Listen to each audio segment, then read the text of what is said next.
Chairperson, political leader of the United National Congress, and I don't need to mention her name, she is well known, the mother of the nation. Members of the UNC family and our listening viewers, listening audience tonight on a number of media. Tonight, I wish to report the inescapable fact that our disastrous foreign policy under Rowley has failed miserably. We should be at this time engaging the world and actively participating in the emerging world order. This is a crucial time in world affairs with Ukraine and things happening all over, climate change, etc. Instead, we are being isolated. And if there is no course correction, Trinidad and Tobago will permanently become the laughing stock of the region and the world. We are reaping the whirlwind of Rowley's toxic approach to global diplomacy. No wonder Rowley has not yet reported to the nation via his usual press conference on his last trip, his last all-inclusive trip to Washington. Is it that he has nothing to report?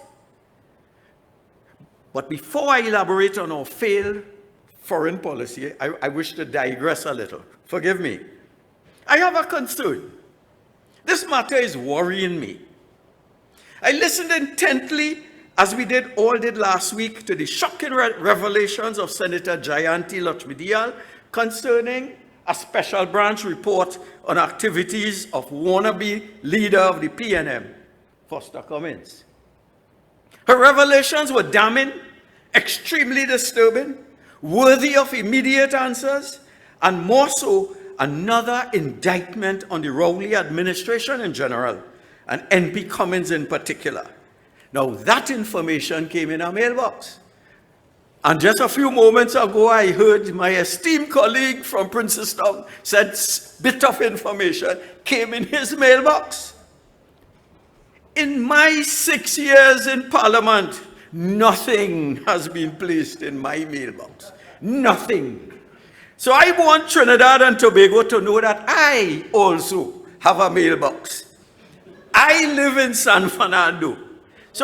So I am inviting anyone who is viewing or listening and who knows, for example, the source of WPC Robinson Reggie's $143,000 to drop that information in my mailbox. I'll give you the personal address. Drop something on Rowley's choice for the new Commissioner of Police. I want that in my mailbox. Or how the EBC intends to gerrymander seats for the PNM for the next general elections. I want that. As folks too. Or the real reason for the demotion of Faris Alwari. I want to know these things. Now I'll get back to the topic under consideration, our failed foreign policy. It has failed under Rowley. We have no new friends internationally, no deepened relationships, no new foreign investors. When he went to the US, he met Vice President Kamala Harris virtually. So he went to America to participate in a Zoom meeting. Hear nonsense? As the global order evolves and alliances keep shifting, and as the post-COVID, post-fossil fuel economy evolves, Keith Rowley is the last person we want representing us during these sensitive times. Remember how great we once were, Trinidad and Tobago? How we stood tall in the international community. Other countries looked up to us. We ran things. Things didn't run us in the international community. And now, to witness now how Trinidad and Tobago has become an international pappy show, a laughing stock a pariah almost. We are literally dismissed as irrelevant. We have to pay our lobbyists millions in US currency for photo ops, all because of Rowley's lack of leadership. Call it what it is. How much did the lobbyists charge for each photo op? It could be million US of your tax dollars. Imagine the president of India will visit Jamaica and St. Vincent and the Grenadines next week. India, with whom we once had very close ties, is bypassing us. Whoosh, he bypasses us, he go to St. Vincent and he go into Jamaica. Who is our High Commissioner to India? What is he or she doing to earn his salary, his or her salary? Again, we see the preference for our more esteemed neighbors. Now, don't get me wrong, we are happy for our neighbors, but we are saddened for Trinidad and Tobago's decline. Today, even in sports, we don't matter. Imagine our under-17 women's soccer team, and my colleague, Senator Arnold Roberts, will understand what I'm saying.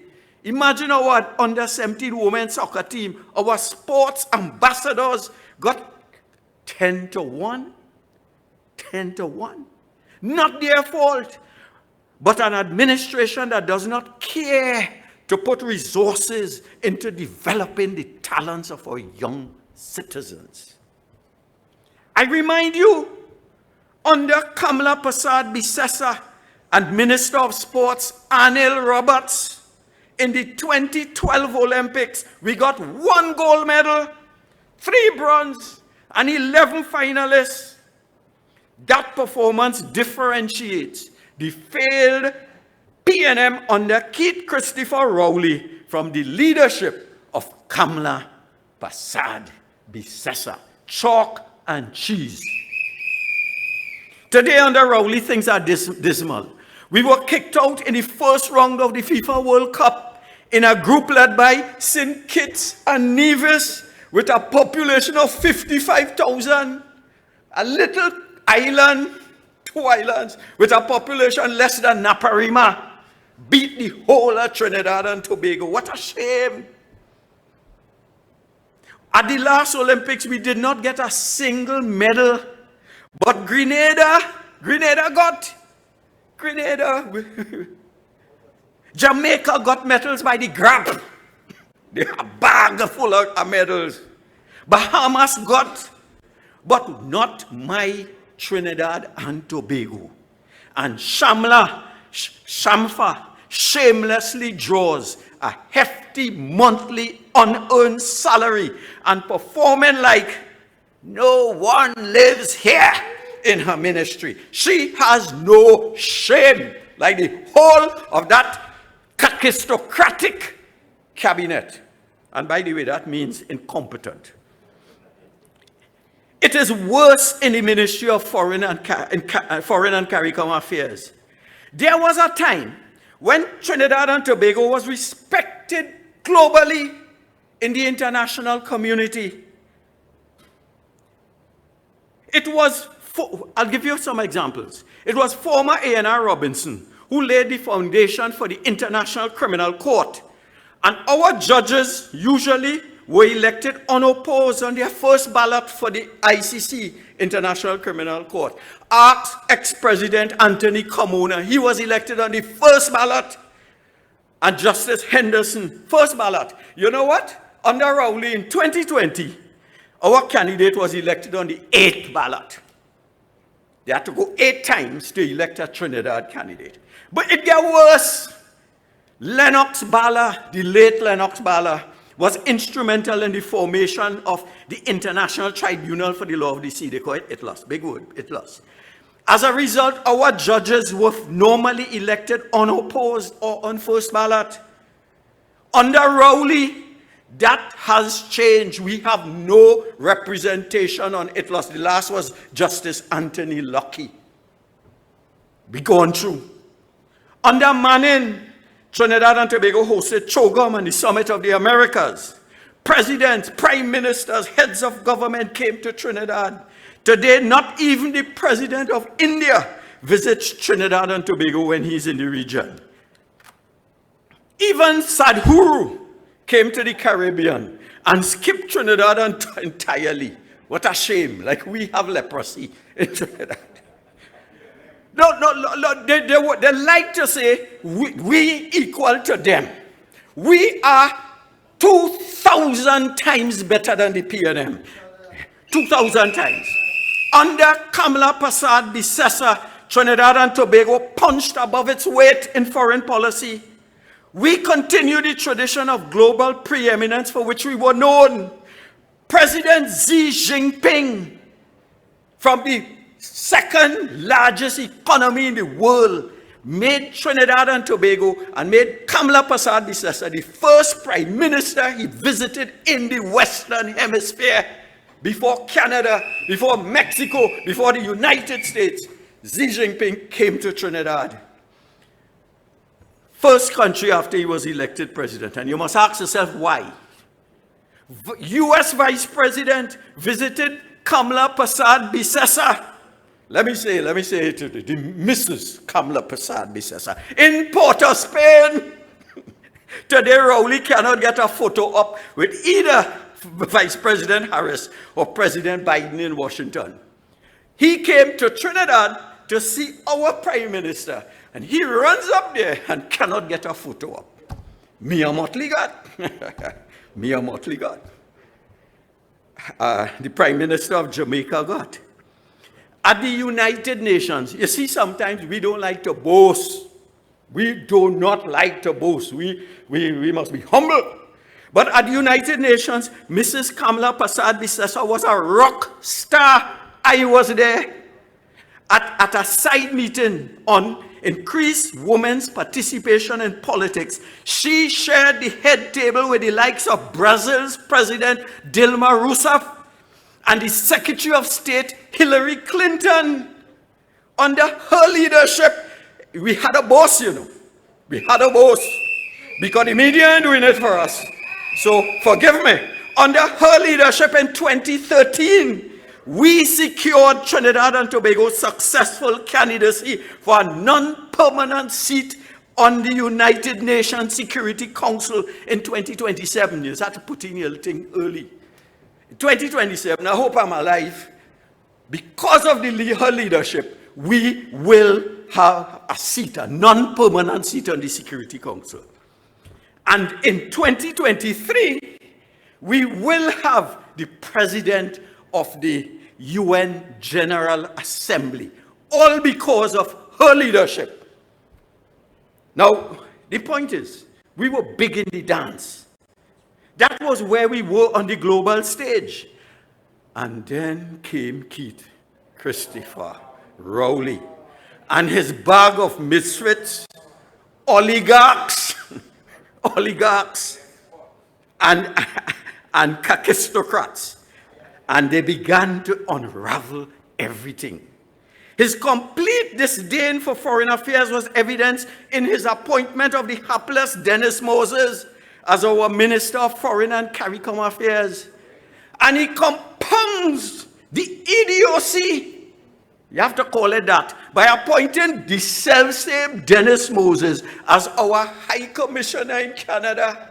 Lord, Dr. Rowley's representation alone at the US did not support Dominica's request for a waiver of fees because that country had suffered the devastating hurricane. He insulted CARICOM colleagues by insinuating they were beggars for vaccines. He insulted Barbadians by refusing to accept our citizens stranded in Bridgetown. We had to apologize when his minister wrongly stated that Barbados gave us COVID vaccines, not out of the goodness of their hearts, but because they had to. Dr. Rowley seems belatedly to have realized that he cannot bully Guyana. He must engage them as equals. This after Guyana downgraded its High Commission in Port of Spain to a consulate. Can you imagine that? We thank God that he has come to his senses and realized that Guyana is no longer the junior partner in our relationship, and he cannot bully them as he may wish to do.